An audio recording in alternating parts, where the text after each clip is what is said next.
Soccer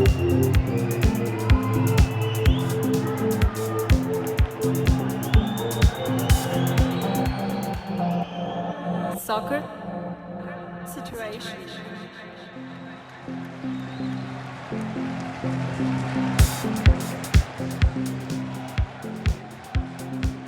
All right, everybody, welcome to episode 71 of Soccer Situations. I feel like we just recorded yesterday, Alex. We're going again twice in a week. I know, it feels like it was just yesterday. Getting back on schedule here. Yeah. Good episode. Had Saturday off, just came off some wonderful results, right, Alex? Maybe not as much. Pod divided today. But this episode, we're going to talk about Arsenal losing ground in the title race this week after Hurricane Nunez extended Liverpool's lead. And we're going to look and see, is there a new Dutch genius emerging at Bournemouth? There's a family legacy there to discuss. There's a hat trick to discuss. And there's some teams looking for a player just like that. So that's an interesting topic right now. And Manchester City refresh their stuttering attack with an mega deal, 9.5-year sort of Shohei Ohtani style deal for Erling Haaland. Yeah. And at the same time, bring in another wide forward or versatile forward in Omar Marmoush, the Egyptian, to kind of get that spark going, get Haaland back on track. And, that's about it for episode 71. I think we'll look ahead to tomorrow's fixtures as well. We're recording on Saturday, and we've got some big ones on Sunday. We've got Everton hosting Tottenham, Manchester United hosting Brighton, and Ipswich, the Tractor Boys, hosting Manchester City. So we'll come on to those as well. Massive games. Alex. Well, actually, first, before I abuse you, this episode is brought to you, folks, by Littlefoot Coffee.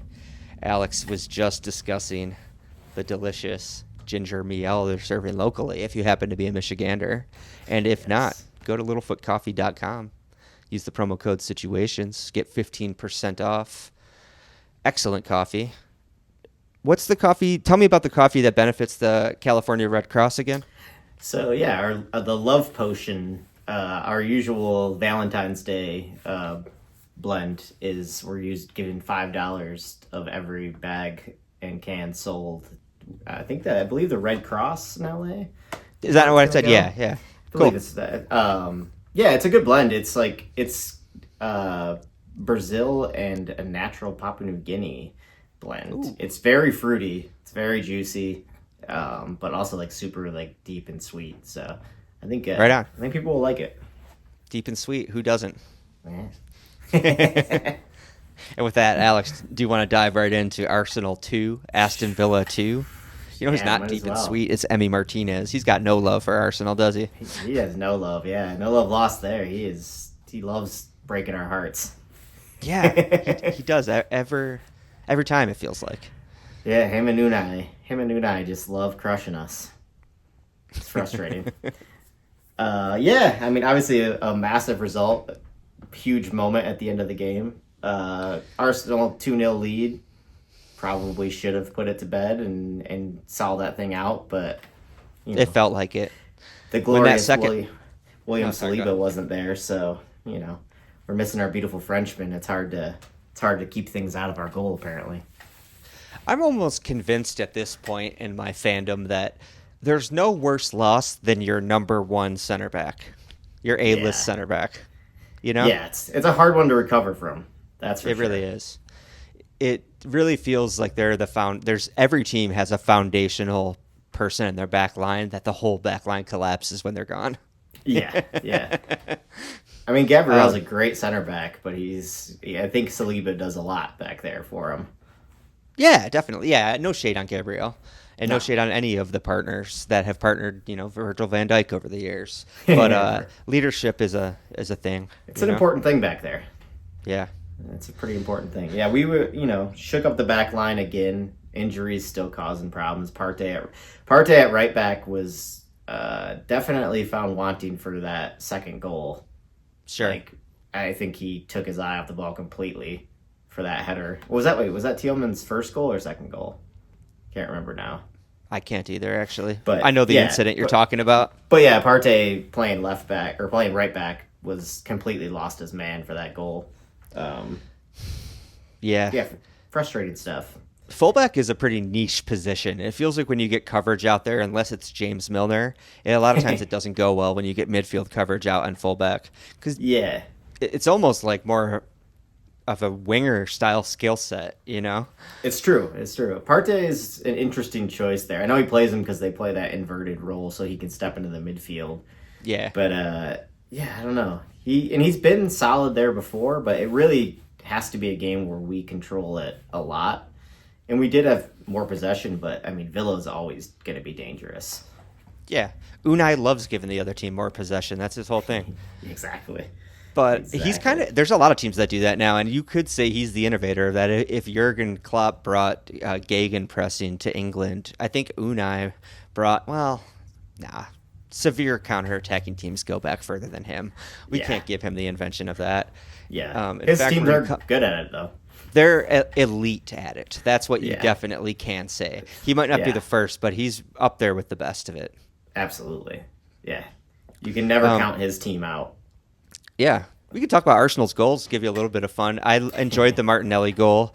I love a keeper falling back over the line, trying to push a ball out. Trying to paw a ball out. Only for, just to fail by millimeters. That's always fun. Yeah, I'm sure that one hurt Emmy. Especially when it's Emmy. Yeah, because he's such a son of a bitch. He does love letting in silly goals like that against us, though. The one that bounced off his head was hilarious. Yeah. How did I forget the deflection off the head? That was an amazing goal. Yeah, Jorginho strike off the bar, hit him in the head. Yeah, that was like an own goal. Some funny moments with Emmy, even though he sometimes wins out in the end against us. He gives us some laughs, at least. He's pure chaos on both sides of the coin, definitely. He truly is. Yeah. The Trossard beautiful assist to Kai with a lovely finish. Yeah, Trossard turning on the faucet, opening up the tap. What am I trying to say? He's scoring goals. Scoring goals, assisting. He's looking up for it. Yeah, I think. What did Mikel call him? He said he basically called him like a little annoying, but he likes it because he's a fiery competitor. Yeah. He is. He is, absolutely. He could have had more assists. He could have had a hat trick of assists in this game. He was pretty unlucky to not get another one. Yeah, super, super involved. Has his role changed in the front line? I saw an interview where he was talking about playing as a center forward, and I didn't realize, has he been shifted specifically inside? No, I think maybe that role with Kai in the team is more like he drops deeper a lot. So maybe the wingers are being told to come central a little more frequently, like when the ball's on the opposite side. So that's what he was talking about. But gotcha. Yeah, he's very much still playing on the left. Oh, that's cool. Got it.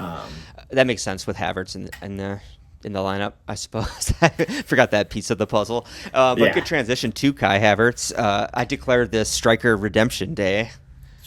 It was almost the ultimate striker redemption day. Yeah, it's true. Sadly, didn't quite pan out the way we hoped, right? It didn't. Obviously we're talking about the Kai Havertz handball goal being ruled off. Yeah, oops. Late winner by Arsenal getting chalked off by VAR. I was just complaining with Marion about that, how frustrating that is. That was a tough call. That's a tough call to take. Where if it hits the hand technically in the box at all, that's done. They just literally had his hand firmly pressed against his chest. I don't know what he's supposed to do there. Yeah. It's just the way that rule happens to be written. It sucks, man. It sucks in that kind of case. Yeah, did you see Ali after the game? No, I didn't see the post-match. He said he's like, we got away with one there, I think. We would have been pretty frustrated if that went against us. Yeah, well, that's respectful. Respectful take. Yeah. Speaking of Ali, another great goal by him. Yep. Also a player that I don't think we've talked about, and I don't know why Arsenal aren't talking about.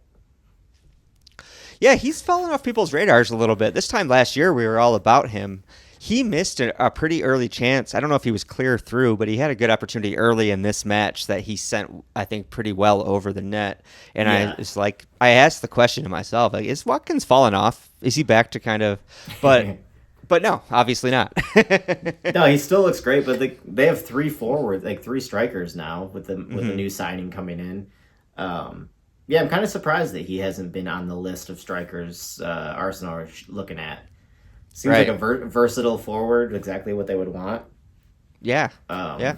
Good in the air. Yeah, it seems like he'd be a perfect player for that team, but I maybe wonder if that Aston Villa is at the point now where it's just not a reasonable transfer. Well, that's the thing too. Is like it seems like right now. Do you feel this way like about the January transfer that like people aren't willing to let players go anymore? Yeah. It seems like everybody we're after right now. It's like no, we're not letting them go in January. Yeah, I have seen that. Makes a ton of sense, but I feel like back in the day, if you just splashed the cash, people would sell.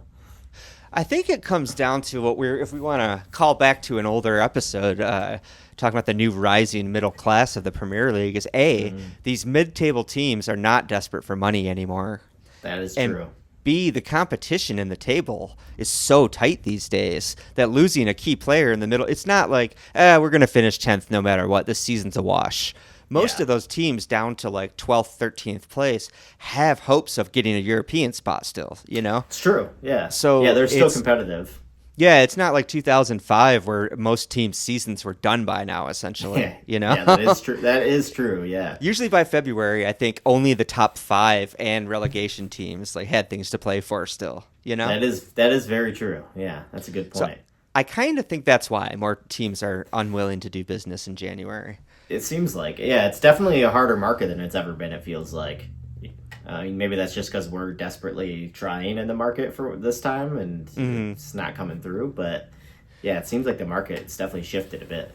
I always feel like Liverpool never do anything in January, but one time I saw a little list of players we signed in January, and there's actually tons of really good ones. Like I think Virgil is one, like Luis Suarez, Roberto Firmino, Wijnaldum. A lot of legends we have signed in January, but yeah seems like that's kind of a thing of the past. Yeah, it's not quite as common.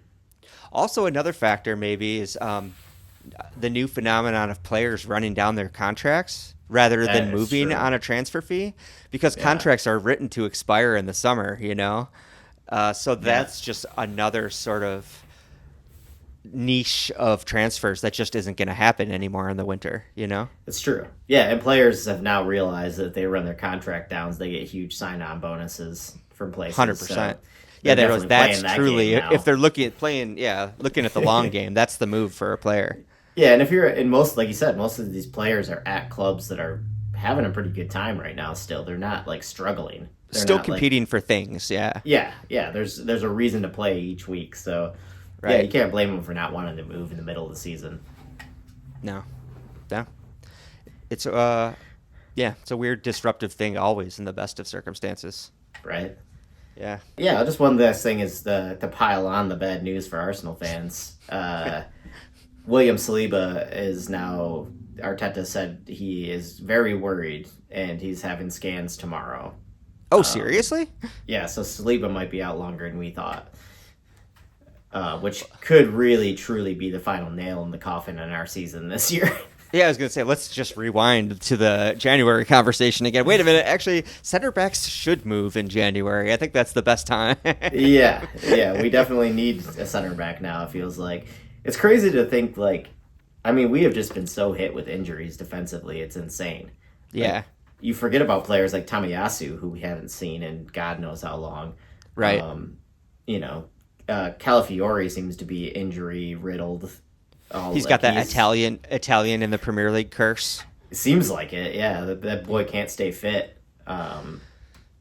Thankfully, we'll say the one shining spot, I'll finish on this for Arsenal fans, is Miles Lewis-Skelly is the real deal. Yeah. That kid's a monster. Yep. Did you see that he hung out with Ian Wright, had a cool little interview? I did, yeah. Uncle Righty always G'ing up the boys. I'm jealous that you have Ian Wright as a standing ambassador for the club. Yeah, he's a pretty cool ambassador to have. Most like ex-players are not. It's true. A lot of ex-players are kind of nerds. I suppose Liverpool's most visible one is Jamie Carragher, and he's okay, but he's still divisive. People don't like him. Yeah. It's true. I love Carragher, though. He's a legend to me. Me too. Even if he has a bad take every now and then, which I'm not even necessarily saying he does. He's generally pretty level-headed and funny. Yeah, I think so. But yeah, we can move on for Arsenal to the other big news of the day. Good time to move on to Brentford 0, Liverpool 2. I was so ready for this to be Brentford 0, Liverpool 0. Yeah, right? It felt that way for a long time. It did. I was resigned to it by, I think, about the 60th minute. I was like, well, I didn't think this was going to be a 0-0, but it's suddenly... Yeah, I was expecting a goal fest more like, but... Yeah. Yeah, Brentford, super good at home. I think they're actually tied with Liverpool and Arsenal as having the best home record in the season right now. Yeah, they're super hard to beat at home. Yeah, for sure. I think they've picked up 80-something% of their points at home. So they basically get all their points at home. Yeah, it's pretty good. Yeah, they were shaping to do it again until Nunez came off the bench, smacked in a nice sort of desperate cross from Trent at the end. Yeah. And then a nice bit of build-up play, actually, a nice bit of passing work for him to drive home a second. His 2 goals coming in the 91st and 93rd minute. Yeah, back-to-back quick goals, quick fire. Funny story, actually. I was watching the match with James here, and the stream froze after the first goal, and we had to restart his projector. And literally in the 30 seconds that it took us to restart it, there was a second goal up on the board when we got it back up and running. I suppose technically that's 120 seconds, but but yeah, surprising and awesome. Yeah, I think I walked away to go make a drink for somebody, and it was, I swear, I was gone for no time at all. And I looked back as I was walking by my laptop, and I was like, does it say 2-0? Are you kidding me? I thought this game was over, and it's 2-0. That's the worst, when you walk away from a rival game and come back to that, isn't it? Yeah, I could not believe it. How many times have I seen that with Manchester United back in the day? Oh, sweet, United's good drawing? Yeah, all right. And the 86th minute, 87th minute, you go to the bathroom, come back, and they had snatched it. That just happened to me the other day. I was laughing at United losing to Southampton, and they came back and won it late. Yeah. Well, on the subject of Brentford-Liverpool, the last team to visit Brentford was Manchester City, who you might recall had a 2-0 lead at Brentford. Brentford came back and snatched that in the last 10 minutes of the game to draw a 2-2. Liverpool going there and achieving the opposite result. That's snatching it late. That's title work, boys. Thank you. That is title winning stuff right there. Fun for me, again, watching with James, and we were discussing Darwin Nunez. James wasn't talking shit about Nunez, but definitely questioning where he could go, what his options are going to be. Discussing the loss, Liverpool having signed him for $85 million. What a loss we were going to be taking on that. Yeah. And of course, 2 goals off the bench doesn't really erase any of that, but it does for today. It does for now. It eases that. It does for today. Also, yeah, strikers are confidence players, so you never know. This could spark him to a big end of year. I'm still, waiting for him to be unlocked. Yeah, I also made the point just how much Liverpool fans love him, regardless of the numbers he's putting up. He truly has kind of Divock Origi cult status, where he hasn't really found the consistency to be the main man. He can be a little frustrating at times, but he's come up with big goals and big moments. His vibe and personality. The fans just love him. You could see it today. Yeah, for sure. People go nuts when Darwin scores a goal, dude. People go nuts. It's true. Yeah, there's a lot of inexplicable passion for him. Yeah. I get it. He's a very likable guy. He is. He's always smiling, and he's very intense, and he just has that South American, and he's handsome. He's got charm, Yeah, he's got a lot going for him, that's for sure. Yeah. So that ended up being a pretty fun match to watch. I was glad I caught that one. It puts Liverpool 6 points ahead of Arsenal with a game in hand. It's looking rosy at the moment. It is looking rosy at the moment. I'm feeling more confident day by day in this Liverpool team. I'll say Arsenal fans are clinging on to. I think we have knocked out more of our difficult away fixtures in the first half of the season than you guys have. Yeah. You have a lot more away fixtures than we do in the second half. Sure. I think that's the only hope Arsenal fans are hanging on to right now. Well, Arsenal fans, I've got a little something for you, and Forest fans for that matter. If you want a ray of sunshine, a ray of hope, look at Liverpool's last 6 fixtures of the season. We close out the season with a very difficult run. So I want us to get to stretch this lead out a little bit, because there are going to be points dropped in the last month for Liverpool, 100%. Yeah, you might need it. Yeah, in the end, I should could probably end up look being at a those fixtures. lot tighter race than we expect in the end. Um, Forest, speaking of Forest, they have a chance now to go level on points with us Uh-oh. if they Uh-oh, can win. Alex. If they can win their game in hand on tomorrow. 4 of the last 5 Liverpool fixtures: Tottenham, Chelsea, Arsenal, and Brighton. Tough, right? That's real tough. Yeah, And just that before Arsenal that, it's one's going to be huge. Everton, Fulham. Just before that, I mean, Everton's a mixed bag. Yeah, it's tough, dude. That's a very last tough month, run in. Yeah, that last month is a real. We end on Crystal Palace, but there is the month of May is a huge question mark for Liverpool. So again, people up there in that title race, hold out hope. It's not over yet. Yeah, I mean, I still frustrating result today for Arsenal. I still think fans are overreactionary about how our season's going so far. Yeah, I think so too. I think this title race is not over yet. It's looking worse and worse, mainly because of the squad, honestly, more than the play the games we're playing. This feels like the injury stacking up is what eventually might cost us the title. Yeah, more than anything. Yeah, for sure, and that is a frustrating way to fall away. Yeah, Let's see if I can find that link really quickly. The injury list. Yeah, I don't need to find it. The point is, Arsenal were very high on the list, up near the top. Brighton being at the top with 12 injuries at the moment, 12 first-team players out, which is insane.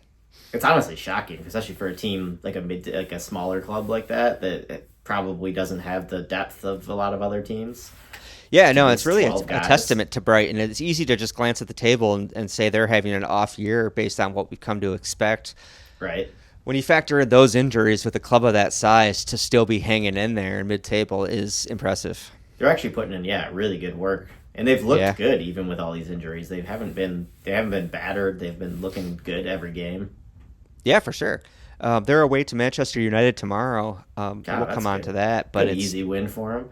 Yeah. 4 places ahead of them in the table. Before that, let's talk about Newcastle 1, Bournemouth 4. What a result this was. This was one of the most fun games I've seen in a little bit, too. Honestly, yeah. I got to say, I've been a huge Newcastle hater because of the Saudi ownership. Yes. But a few of my favorite games of the season now have been Newcastle games. Super fun team to watch right now. And when Bournemouth visits, it just doubles down. Honestly, yeah. Newcastle have been, they were the informed team going into this. Definitely. 6 in a row, right? I think 6 wins in a row. Yeah. They went from lower mid-table to Champions League places in the past month or so, mix. I feel like. Yeah. Yeah, they looked, this result for Bournemouth, massive. It's true. Funny result, we should say. Pretty late hat trick by Justin Kluivert. Kluivert emerging as a real threat. Yeah. Obviously son of famous Dutch striker. Oh, God, why can't I think of his dad's first name now? Is it Patrick? Patrick Kluivert, thank you. You know what's funny is before you said his name, I was thinking Patrick Kluivert in my head. Okay, that's why you got it. Yeah. And then I was like, then you said his name, and I was like, oh, right, that's Justin. Justin, son of Patrick. A-list striker pedigree, definitely. And, it's funny when we've talked about Arsenal looking for forwards. I don't think he's a name we mentioned.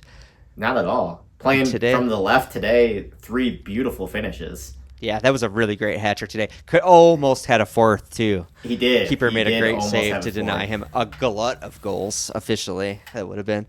Yeah, he looked lethal as hell today. For sure, dude. And massive win for Bournemouth away to Newcastle. Newcastle at home have been phenomenal, dude. Newcastle have looked unbeatable right now. Those last 6 games, they've looked unbelievable. And Bournemouth, a little humbling 4-1. A couple of those goals came a little later, but still. But it's not to say they weren't deserved, No, definitely not. So much attacking threat throughout the whole game. It was just a really well-balanced game. It looks like a slaughter now, but Newcastle were amazing. Honestly, in my notes for most of the game, I was talking about the emergence of Sandro Tonali in midfield for Newcastle, actually. Made a joke earlier about Italians coming to the Premier League and mostly being injured.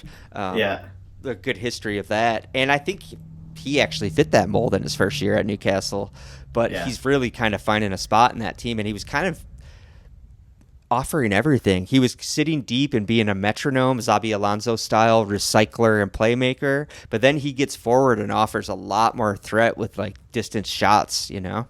It's true. I remember when they first signed him, he had an instant impact, like looked unbelievable. Yeah, then like you said, he was in and out of the team a lot with injuries and things, but yeah, it seems like he's hitting his form again.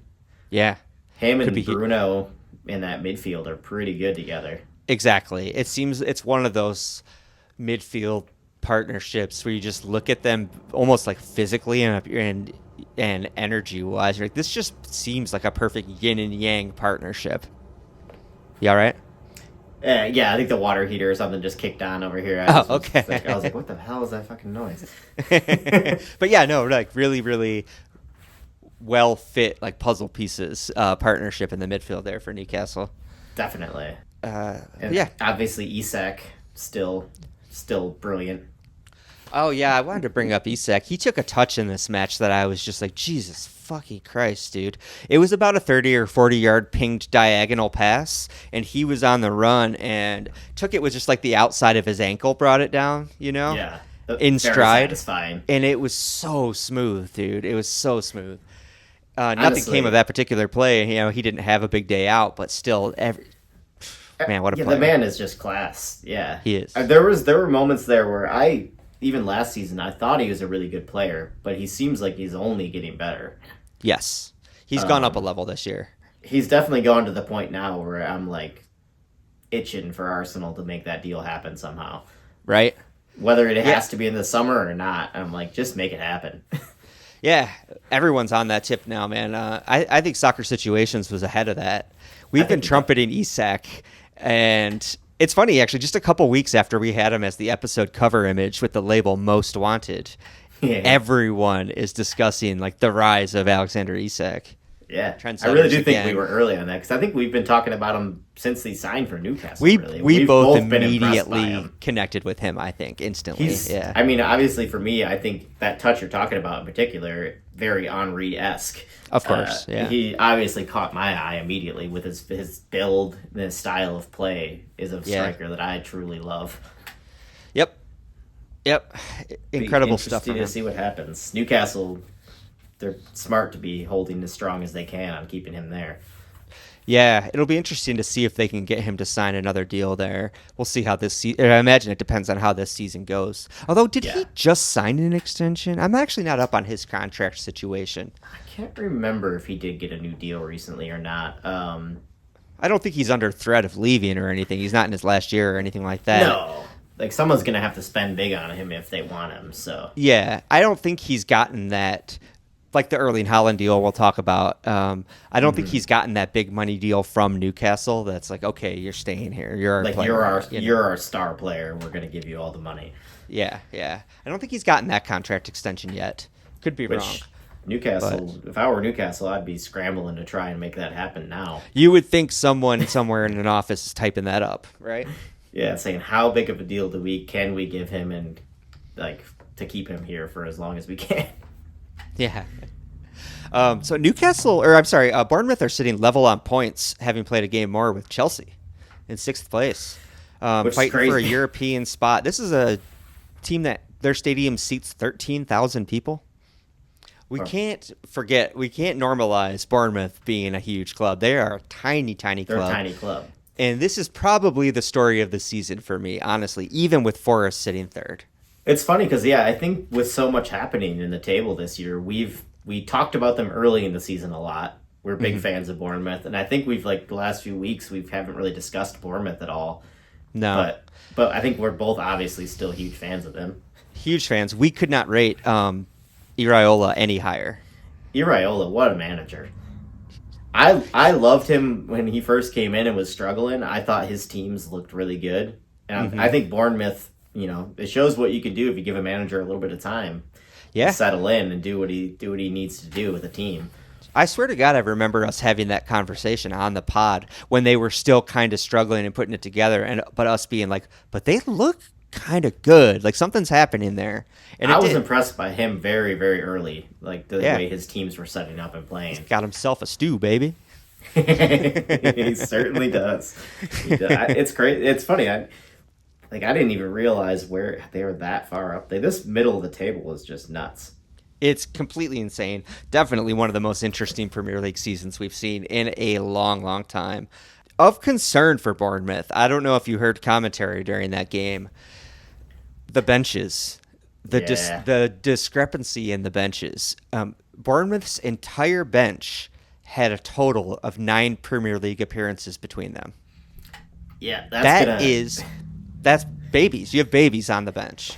Yeah. And by comparison, Newcastle's bench had 900 and something appearances between them.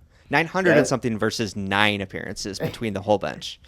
So, damn, talking about what an injury crisis could do to a team. If they struggle if they hit a patch, damn, they could fall away.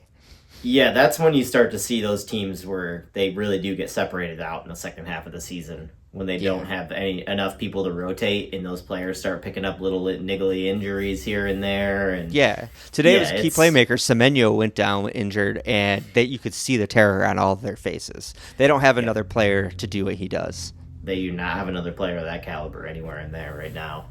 No, and they're not really a club that's going to have that kind of money to spend in January either. Like, they're not going to be buying big. They can't sanction an irresponsible emergency signing. No way. No.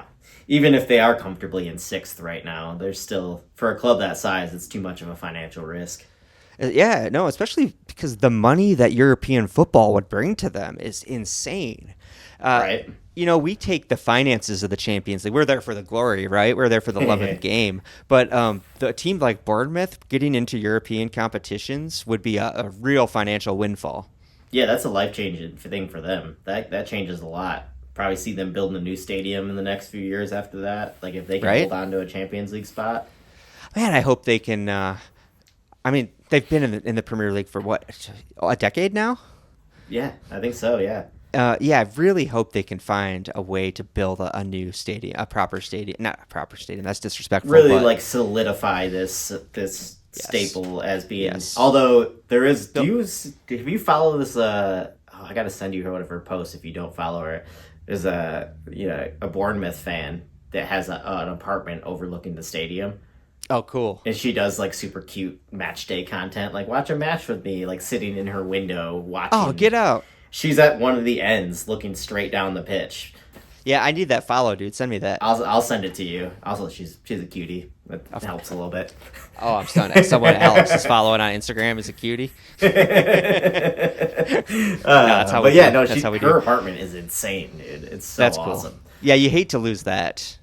So that kind of thing would be sad, but also for the club in the future, we want them to build a new stadium. Yeah, progress is inevitable. They're tearing down the bleachers buildings in Wrigleyville, too. Did you know that?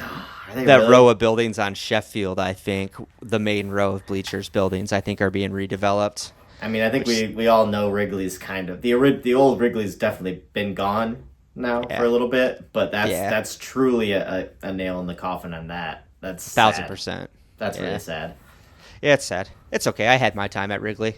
Pre-scoreboard, pre-video, pre-any digital at all in there. Oh, just nonstop analog baseball everywhere you looked.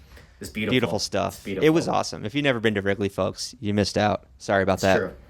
It was beautiful place. Really, really special Americana in a truly sincere way. I'm not even being sarcastic. No, definitely. And yeah, it will be sad if Bournemouth lose that. I'm sure they feel the exact same way about their stadium. Yeah. But, I'm sure they'll feel the exact same way as you do about the growth. It's like, man, we have to move on. We have to grow. You think they'll be like Tottenham fans, cocky about hosting Taylor Swift concerts and NFL games? I don't know if Taylor Swift's going down to Bournemouth. Her career would have to take a real downturn. What does Leslie Knope say in that person, right? Exactly. Her career's going to have to take a real turn for the worse for her to show up here. All right. With that, let's move on to... obviously, we won't focus on this. I didn't actually even watch this game, but Crystal Palace with a huge, huge win against direct table neighbors, West Ham. Graham Potter's West Ham as of this week. Was he not in charge last week? Oh, maybe he was. Sorry, I think my that was timelines are kind of weird. I mean, you might be right. I watched that game. I saw they won that game after he was announced, but I don't know if he was actually in the dugout. I think he might have. I'm not sure. I have California wildfire trauma, Alex. Remember losing track of time in COVID the last couple weeks? The last week really did feel like that. I still haven't recovered from COVID, losing track of time. Yeah, time has been different since COVID, I feel like. I swear it was like a terror in like time space. Something. Yeah, like something happened there. I don't know if it's been anything in the last like 5 or 6 years. I don't know if it's been 2 years or 4 years or 5. It doesn't make any sense to me. No, you're so right. Damn. But that just got heavy. It's so true though, dude. It's crazy. But so, I'm just saying, forgive us a little bit when we forget things and when things were happening. Yes.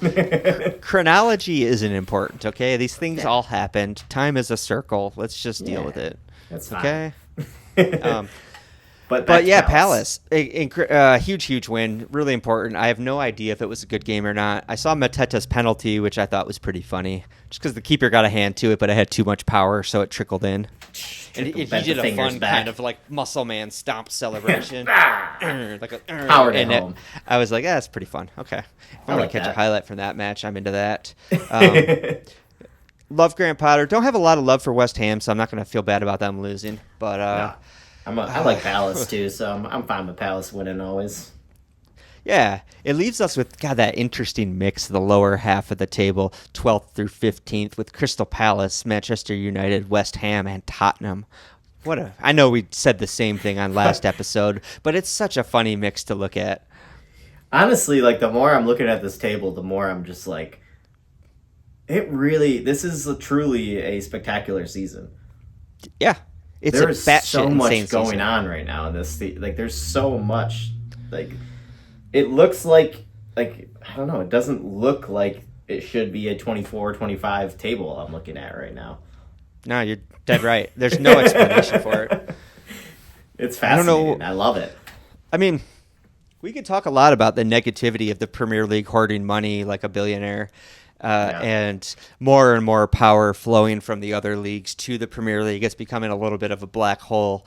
But if it results in all of the teams being powerful and just results in tons of unpredictability, it could be worth it. As full-time Premier League fans, we're definitely benefiting from it. Yeah, it's true. Yeah, obviously not good for the world's game, but as Premier League fans, you can't complain. If this is the result, we can't complain at all. Yeah, I still feel like there's going to be some kind of tipping point where it just becomes the evil, where it turns out the Premier League was Skynet and it just takes over the world. That's possible. There's a lot of money flowing through this league, that's for sure. The Premier League is going to gain sentience and just start bombing countries. Oh, man. But yeah, we had so much to talk about today, and still, you could argue there's bigger fixtures tomorrow. That's not true. But big ones. Still massive ones on the way. Yeah, I'm really, really interested in Everton hosting Tottenham.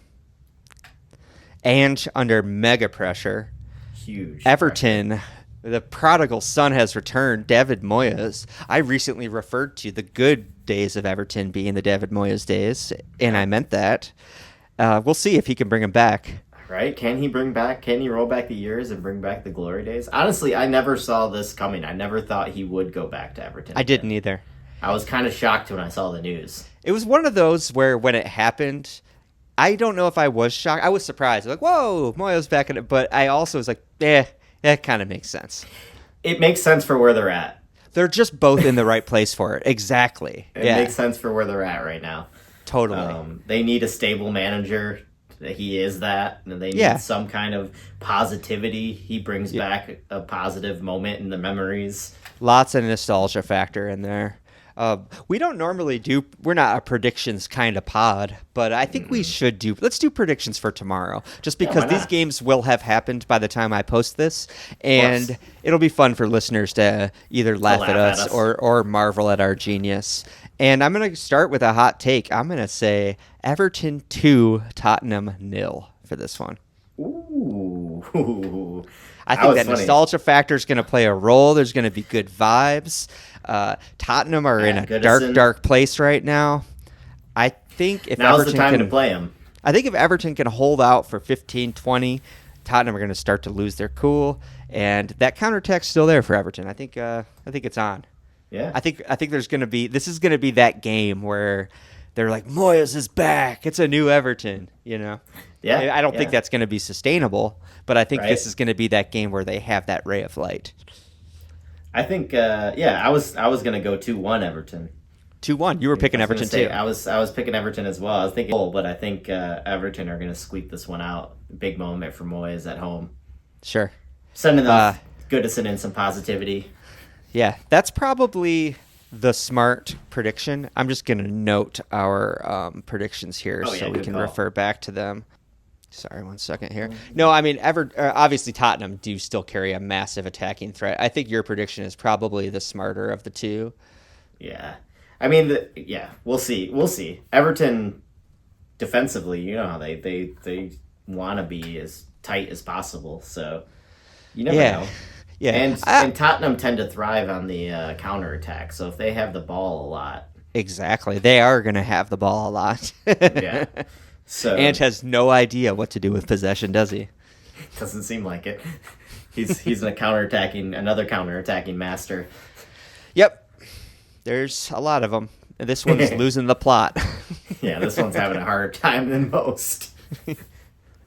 Yeah, truly, in terms of post-match interview breakdowns, Pep Guardiola has set a very high standard of maniac interviews this year, but Big Ange is tightening up that title race. Ange is looking more and more insane week by week. We're starting to see a new side of him.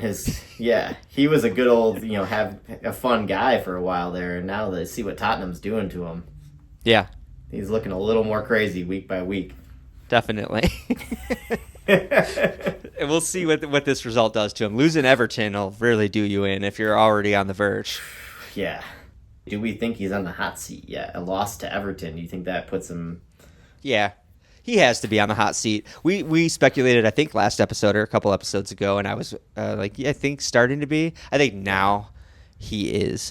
Especially, God, we were talking about Iraola, and we're talking about Nuno at Forest. When there's managers out there that are just killing it, with significantly fewer resources, and you see that Tottenham fading away like this, they're not going to be happy about it, dude. There's a panic button. They got to be panicking soon here. They got that big new stadium. They want to be in the Champions League places, and they are falling far from it.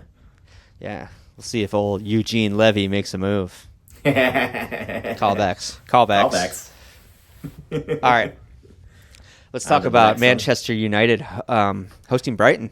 This is a match I'm sad I'm not going to get to watch. Yeah, this would be a fun one. Really curious. We talked about Brighton's injury crisis. They're not the free-flowing South Coast Barcelona we want them to be right now. It's true. But they're hampered. Are they still better than United? Probably. Yeah. Based on the season so far. Actually, I was going to give a plot twist on this one. I'm predicting 1-0 Manchester United. Nice. And I don't have any picture of the game playing out in my head. It was just the instinct. When you look at the fixtures and you're like, sometimes you United, just feel like it. Brighton are blunted a little bit in attack, and this just feels like one that United are going to be able to grind out. I'm going to go for a draw on this one. I think we're going to get a 1-1, scrappy 1-1. Okay. Both teams not, Brighton struggling through injuries, United just kind of struggling to figure out their identity at the moment. Yeah. I'm going to say a 1-1 draw there. Okay. I think that's a pretty good call.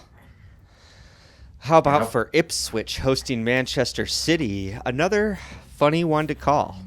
Yeah. City, are they getting form back? Seems like it a little bit. Yeah. Ipswich super difficult to play against. Ipswich obstinate as fuck in their own stadium. Yeah. Liam Delap, hot player still. Yeah, still firing in goals. I'm gonna go. I'm going 2-1 Ipswich. 2-1 Ipswich. That's funny. Let's say Ipswich win here at home to the mighty Man City. I got to say, I was leaning that way too. I think I was picturing a 1-0. A 1-0 victory. I'm going to give them frustrate them. Exactly. That's probably a smart bet. Yeah. I'm going to say like I picture just a grind with like a Liam Delap penalty at the other end, maybe. You know? Yeah. Yes. Hey folks, this is Todd. I thought I'd just record and insert a quick follow-up to those Sunday results as we had some interesting ones. Alex and I made some predictions. We went 1 for 3, but I'm still pretty happy about that. We'll start with Manchester United 1, Brighton 3. Neither of us called this result. I was expecting a ray of light for Manchester United this week. They get one every now and then, and Alex had called it a draw. This game featured a pretty crazy performance from Kaoru Matoma. He had a great assist, a goal, and just a few first touches that made me sweat. Really good game for him. Even though I think he and Brighton have struggled a little bit by their own standards offensively, they seemed back to form this week. Also worth noting, João Pedro had an incredible goal in really tight space in the 18-yard box. Incredible take and turn, splitting two United defenders and nutmegging Onana for a goal, only to have it ruled out post-match. In calling this the worst Manchester United team in history, Ruben Amorim was trying to be a little bit cheeky. He acknowledged that he was giving a headline and saying that, but it just rings true. So I'm not sure exactly what kind of response he expects from that, whether that's from the fans, the press, or his players. It's an odd thing to say. Moving on to Everton 3, Tottenham 2. We both called this one. The result, if not the exact score line, probably for different personal reasons. But I'm happy this is my one result that came in because I really, really felt confident and certain of this one. I really should have thrown money on it. I knew Everton were going to beat Tottenham this week. This game featured a pretty incredible goal from Unai. So much good attacking play from Everton in the first half, honestly. Also, there was a really tidy finish from Dominic Calvert-Lewin. From both of those goals, the kind of finishing Everton fans wouldn't have dreamt of this year. If the Moyes spark is really that dramatic, we could see some positive work from them in the coming months. Maybe they'll get up to mid-table, get out of that relegation fight. And lastly, we had Ipswich 0, Manchester City 6. Look, we both got this one wrong. This was always a possibility. And sure enough, a picture of sad Ed Sheeran slithered into my Instagram feed and bummed me out today. Again. All right. That's it for the Sunday results. Back to the show. Yes, City's new signings won't be in yet, right? No. A good time to move on to that, though. So Manchester City, obviously, the window's open. We've been expecting them to splash the cash. They're having their worst season since their new ownership came in a decade plus ago. And, they've done exactly that. First, by re-signing Erling Haaland to an insane 9.5-year deal. I haven't heard an exact figure, but I believe it's godlike money. Yeah, I mean, this is where we start to see the change in the real money in the Premier League. Is like, this is a whole new wave of big spending here. Like, this is something that nobody's done really yet. I guess Chelsea have a little bit, but Chelsea's doing it for different reasons. Chelsea does it to amortize player payments so they could beat financial fair play. Yes. By just spreading out the payments so any 1 year isn't overloaded. Yeah. I think City is doing this because they're like, oh, big players are running down contracts now to get free moves to Spain. Yeah. Let's go ahead and put you on a 9-year deal. You are not going to Madrid on a free in 3 years. Yeah, no matter what, if you end up in Madrid at some point, which likely will happen at some point in his career, but you're not doing it for free. Good luck. Yeah, it really kind of feels like that. They're looking over at the Liverpool situation right now and be like, let's go ahead and get ahead of that. Yeah, which to be fair to them is a pretty smart move. Yeah, and fair to Erling Haaland. Like, good on him for showing that loyalty. Pep made some pretty grandiose statements about how much he loves the club and how at home he feels there. Yeah. Do I think that means he's going to retire at Manchester City? No, I do think he'll still go abroad. But yeah, they're going to get paid for it when he does. Yeah, I mean, it's definitely a club-friendly move from Haaland to sign that deal. Yep. Obviously, he's getting paid for it, but still helping the club out a lot there. Big time. And they're repaying him by bringing him in a little buddy, try and feed him some goals in the Egyptian Omar Marmoush from Eintracht Frankfurt, who's basically scoring a goal a game right now in Germany. I saw Frankfurt. He got a big win on his last day there at the club. He did. Big win, gave an emotional goodbye. It was all very sweet. Yep. Magical moments in football. Right? This time next month, we'll absolutely hate the man. As soon as he puts on that baby blue kit. All right? Scores a big goal against one of us. Yep. Yeah, that's an interesting one. We'll see if that makes the difference at City. You know, you kind of get the feeling they're still waiting on the midfield. Yeah. Yeah, I think they still have a ways to go, I feel like. Like I said, they have a lot of aging players at this point. I mean, I think this season's got to be kind of a write-off for them. Sure. I don't think they're not coming back into this by any means. No, I think they're 13 points off the title. Is that right now? Yeah, I think like they would bite your hand off to get back even close to those Champions League places at this point. Absolutely. That's definitely what they're looking at is fourth place now. Fourth place is a trophy, right? The Champions, exactly. They're going for the Arsene Wenger trophy? Yeah, Pep's rolling him back. Is Pep turning into the new Wenger? Maybe so. I don't think we'll see it. I think he'll implode before he does. He doesn't have 20 years in him? No, dude, he doesn't have 20 months in him, dude. Doesn't look like it. Imagine what his face is going to look like if they stay mid-table through the rest of the season, dude. He's going to look... I just watched this awesome Japanese series on Netflix called House of Ninjas. Ooh. And guess what? It's exactly what it sounds like. Sounds awesome. Dude, it's like this cool ninja family that's trying to live a normal life in modern Japan. Okay. But like ninjas are managed by the Japanese government, like they secretly like protect Japan, you know? Yeah. And of course, there's an evil ninja cult too that's trying to like take over Japan. Yeah. And it's just nonstop sick ninja work, dude. People getting sliced and diced. But yeah, their faces are always, of course, all sliced up and beat up, and that's where Guardiola's going to be, House of Ninja style. I was going to go different. I was going to go with the classic Dennis Reynolds and it's Always Sunny when he gets his face peeled when he's trying to hold on to his youth. And his face is all pink just and red. Crazy. Or when Tom Haverford at Parks and Rec, I think I exfoliated my hands too much. And April's like, feels like raw chicken.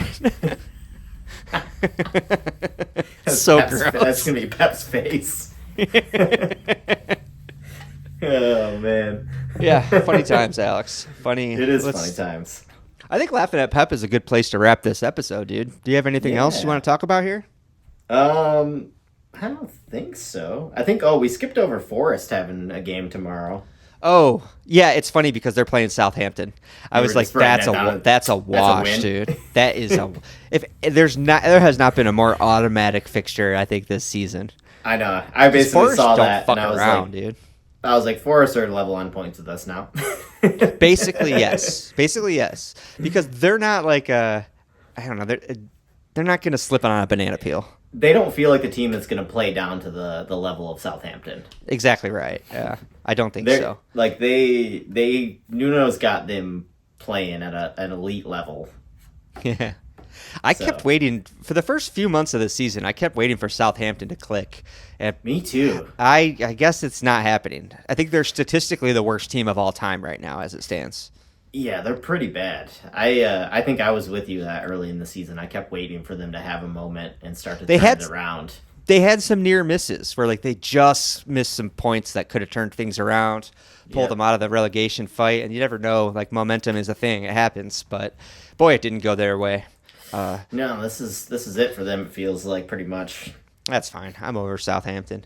Ever since Brighton came up, I'm like, I don't need another South Coast team anymore. Don't forget about the Bournemouth, the Cherries. Oh, and Bournemouth, of course. Yes, yeah. We have our South Coast teams, is what we're saying. Yeah, the South Coast is sick now, honestly. We still got love for Portsmouth, too. I was going to say, there's only one team I want back in the Premier League, and that's Portsmouth. Yeah. From what I hear from Lukey Moore, the Football Ramble, it doesn't sound like that's any closer to happening.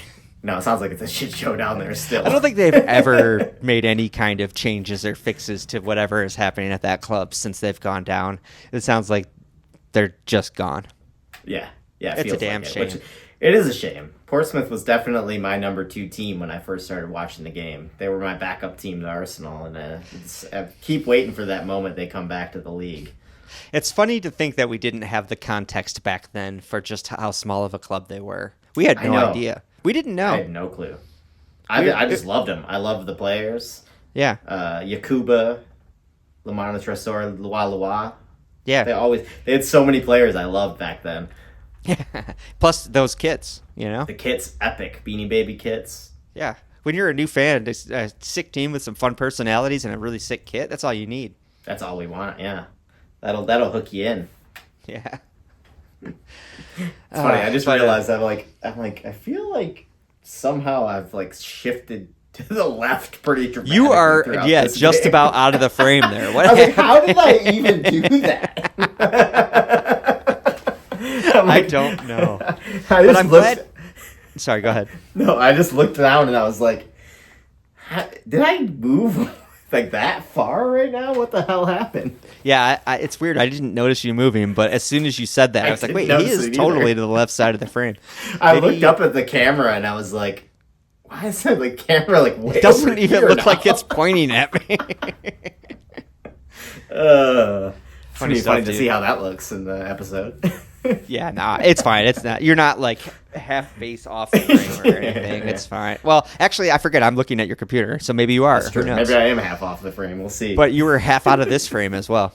But I'm glad you mentioned the framing because it reminded me to give a shout out to James. James brought me back. You probably can't see it. Let me lift this up. I can't see it. Let's he see brought me that. back a cool Fiorentina scarf. Oh, there it is. Ooh, I see it. Yeah. That's sick. James and family obviously spent the holidays in Ireland, but they had a little sojourn to Italy. Nice. And, of course, James, and we completely approve of and endorse this behavior, picks his Italian teams based on fashion and loves that deep, beautiful purple of Fiorentina. And It is a beautiful Yeah. shade of purple. It's probably not coming through in the video, but yeah, that scarf is just pops. It's really nice. It's cool. Yeah, I like Fiorentina's colors a lot.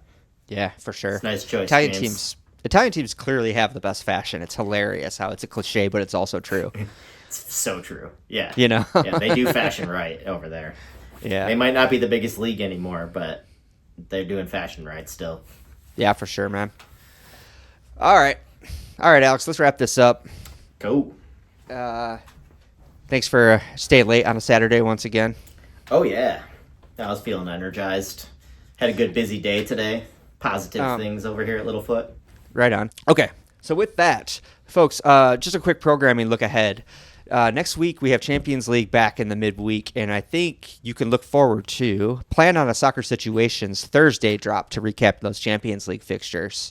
And then we'll look ahead to Monday for our next normal episode. Yeah. And I like that. The return to the Champions League. That's what I needed right now. I need some positivity. I need some February positive energy. Champions League. February Champions League when shit gets real. This is my favorite. This is the time of year, yeah. Earlier today, James asked me, he's like, we were talking about trophies and kind of the hierarchy of trophies. And he's like, what do you prefer? Do you prefer the Premier League or the Champions League? And it's honestly, that is such a legit question. And I think it's different fan by fan.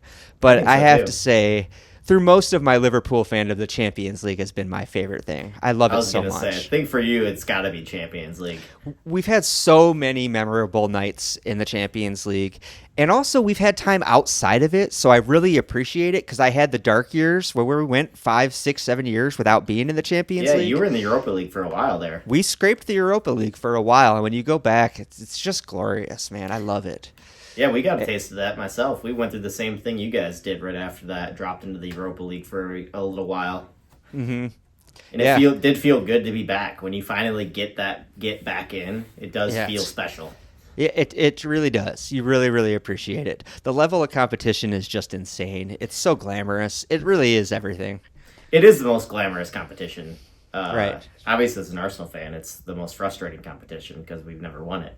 Yeah, you don't have the same. I have so many good memories. Yeah. You could ask me. I mean, I think if you ask Arsenal fans, at least me personally, what trophy you want more, for me, it's the Champions League.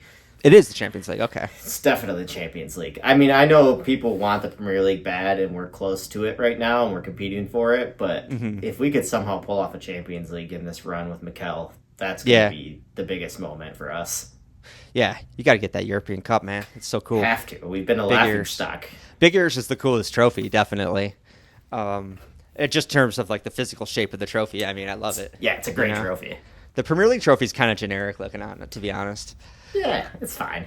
It's nice, but it's fine. There's only one trophy in the Soccer Situations logo, and it's not the Premier League trophy. That is true. You're like, did you even notice? Like, I never even noticed the Champions League trophy in there. It is. No, I knew it was in there. I just never put that together.